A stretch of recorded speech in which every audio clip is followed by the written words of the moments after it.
the fact that he's... Whoa! You're just getting too into that. Come here. You're getting too into that pet, huh? We've had the kittens for about 2.5, maybe 3 weeks now. Yeah, I think just about 3 weeks. And they're going into the store today. You guys, hey babies, you guys are gonna be somebody's Christmas present. Yeah. So we're taking them. Oh, you hear that purr? You gonna give me a purr, baby girl? Give me a purr. Oh, she's a good girl.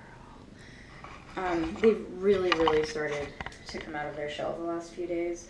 Like, he's been begging for food, and she'll just purr on your lap, and they're so sweet. They're still pretty afraid of, like, the big space. Well, actually, she's still pretty nervous about the big space. He, at this point, will walk up into the front room, just invite himself up.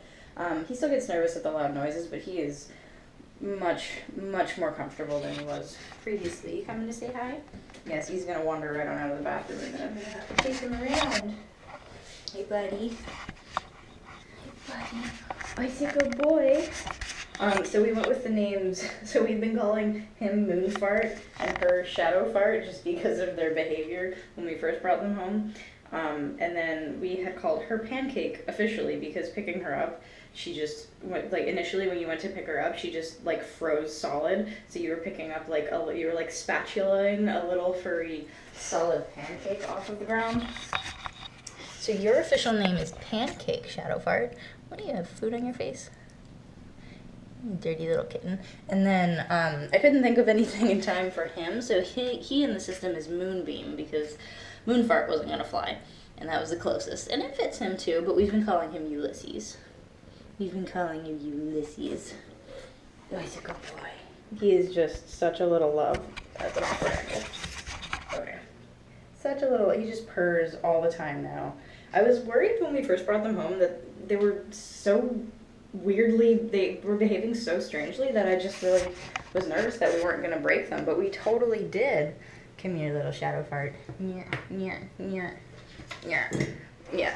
See, she's still a little bit more awkward, but she's even snugglier than he is at this point. Like, when we have him out on the couch, she will just curl up on Emmett and make biscuits and stretch out. He's so comfortable. So comfortable with people. So, yeah, I was a little worried about putting them in the store, but honestly, I think it will be good for them because it's gonna be, they're gonna have their safe space where they're kind of, like, enclosed, and they're not gonna get lost in, like, the big open store area. They're gonna be in a cage, obviously. So they will be in an enclosed space, but there will be people walking by, so they'll get to be introduced to a lot more people, which I think is the stage that they're at. They're ready to start meeting new people, realizing that new things aren't scary, new things are exciting. Oh, he's a good girl. He's a good girl. She is so soft, guys. She's the softest, and you're just gonna rip her. Is that your spot? You gonna miss the spot? Your spot's gonna miss you, baby girl. Oh, she has such a pretty purr, too. So, yeah.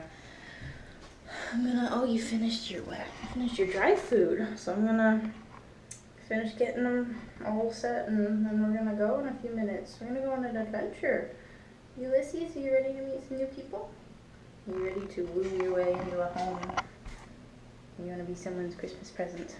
Yeah, I'm really hoping they'll get adopted before Christmas. So there are not very many kittens in the shelters right now because it's December.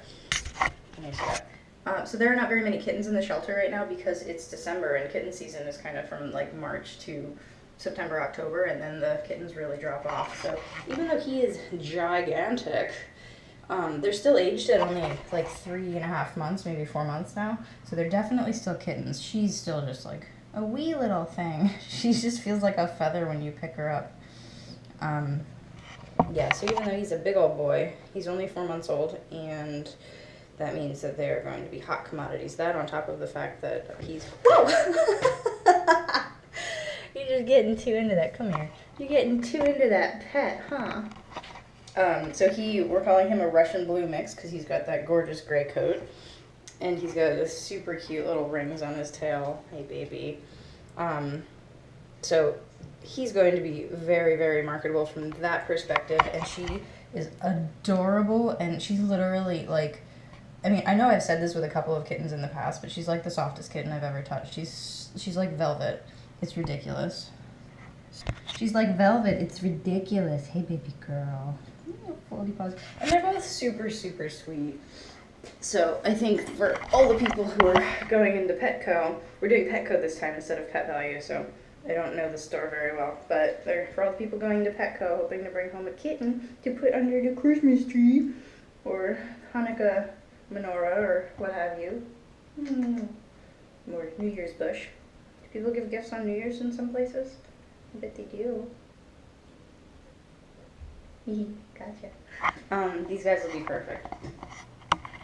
So, I'm also going to start, they have a couple of adopters who've been interested who are just getting approved now, so I'm going to send those guys down to the store, and I'm going to put a couple of ads up on Craigslist over the next few days, and just really work hard to market them while we are traveling and they're in the store to make sure, that they get a good home. So it's a little bit of a bummer that we're not going to be here to like screen the adopters and help find like the perfect people, but that's what it is in fostering. So we can't control absolutely every aspect. We just do the best we can for these little guys.